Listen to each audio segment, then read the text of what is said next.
Narito na ang balita mula sa GMA Integrated News.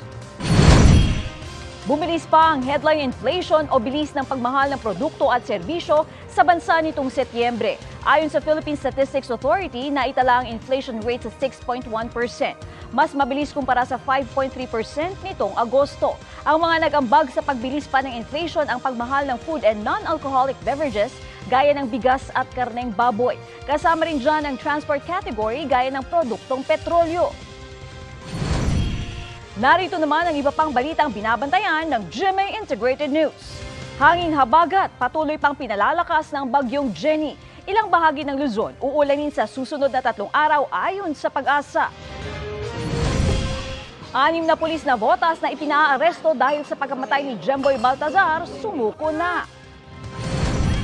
At 4 patay sa sunog sa Taguig. Para sa mas malaking misyon at mas malawak na paglilingkod sa bayan, ako po si Katrina So ng GMA Integrated News, ang News Authority ng Pilipino.